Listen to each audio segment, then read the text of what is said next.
Thomas, bonjour. Bonjour Thomas Michel. Quinet, c'est ça? Olivier Quinet. Olivier, pourquoi j'ai dit Thomas?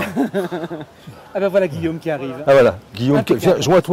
viens vite, joins-toi à nous, voilà, viens. On commence un instant. Voilà, on commence un instant. Donc Guillaume Verret, c'est ça? C'est ça, Je vais essayer de ne exactement. pas faire écorcher ton prénom, comme je viens d'écorcher celui d'Olivier. Donc tu es aussi professeur d'histoire-géographie comme lui, c'est ça? Exactement. Et tous les deux, vous êtes membres d'Inversons la classe, cette association magnifique qui promeut la classe inversée. Exactement, oui, c'est Voilà. ça. Donc, moi, pour ma part, j'ai commencé la classe inversée il y a 3 ans et demi. Ouais. Voilà, et maintenant, je travaille assez régulièrement avec Olivier. Et aujourd'hui, on est très content d'être présent à Ludovic. D'accord, et tu voulais, si j'ai bien compris, Thomas, Olivier. on va peut-être recommencer tout.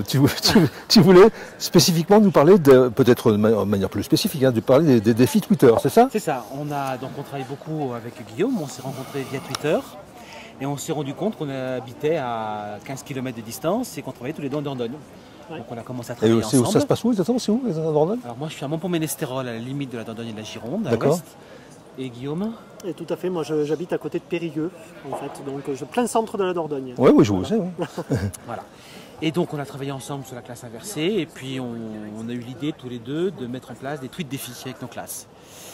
Donc l'idée c'était de s'envoyer régulièrement des défis via Twitter pour pouvoir travailler une image, une notion et puis voilà, un petit côté émulation puisqu'à la fin il y avait un petit prix avec une caisse de bonbons à gagner. Et donc on a amené ça tous les deux. Ça implique quand même de travailler sur les mêmes programmes, avec les mêmes niveaux, je suppose, non? Alors, ça nécessite un maximum de coordination. Donc, généralement, on fait une petite réunion virtuelle avant pour se préparer, pour savoir effectivement comment on va s'organiser. Et après, on lance les défis, quoi. Alors, Mais c'est vrai qu'on a dû quand même un Ouais. petit peu se mettre d'accord sur des progressions. Oui, bien sûr. Voilà, un minimum de... Alors de manière pratique, comment ça se passe? Alors de manière pratique, on a amené plusieurs types.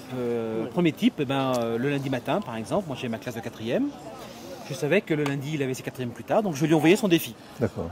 Donc on prépare avec les élèves, avec un certain nombre de codes, de l'orthographe, le bon hashtag, le respect des normes, etc. Sur quel sujet on part? Par exemple, Oui. sur, un des premiers défis qu'on a envoyé, c'était l'image d'un port de Werner. D'accord. Werner.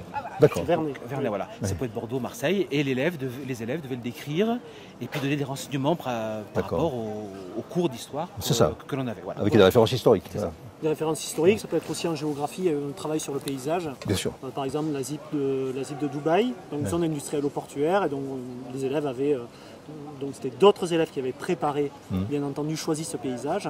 Et donc la consigne, c'était de décrire et expliquer ce paysage, montrer en quoi il s'agit d'une zone industrielle-portuaire. Donc ça permettait de retravailler la notion qui avait été vue au Parfois, préalable ouais. en cours. Soit un peu avant, soit parfois 1 ou 2 mois avant. D'accord. Donc de pouvoir faire aussi un peu de révision avec. Ça, c'est des premiers types de défis qu'on a mis en place. Tout à fait. Et puis on a communiqué dessus, puis on a des collègues qui se sont alliés à nous. Marie-Astrid de Verte. Voilà, Aurélie Trengel, donc qui sont à Limay-Brévannes dans le 94. Un collègue de Bretagne aussi, Oui. Hugo Le Naviel, voilà, qui s'est mis à travailler avec nous. L'année suivante, on a travaillé à 5. Bon, Voilà. très bien. Donc avec 2 classes qui s'envoyaient des défis par 2, groupes Voilà. de 2, et un groupe d'arbitres. Et la communication Twitter, elle est publique, c'est où? Alors non, moi j'ai un compte privé ici pour la classe, et je crois que toi aussi. Oui, tout à fait. Oui, donc c'est juste des échanges entre les classes. D'accord, sur des comptes privés. Donc, Sur les Voilà. comptes privés, Voilà, compte de classe, ok. etc. Il n'y a pas d'autres fait. communications. Voilà. Voilà. Quel est le rapport avec la classe inversée du coup là Directement, je dirais qu'il n'y en a pas. Mhm. Sauf que la classe inversée nous offre du temps pour faire autre chose, pour apprendre autrement. D'accord. Voilà.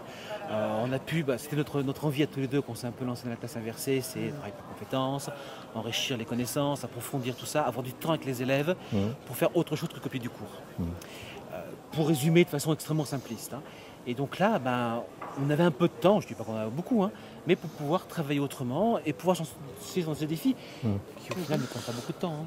Non, tout à fait, ça ne prend pas un temps extraordinaire. D'ailleurs, c'était l'un des, on va dire, des points d'accroche aussi des défis Twitter, c'est que tous, on s'est dit, bon, il ne faut pas que ça nous prenne aussi un temps trop important, parce qu'on avait déjà des choses assez lourdes à traiter. Bien sûr, Par contre, ça nous permettait de travailler un certain nombre de compétences qu'on avait du mal à travailler.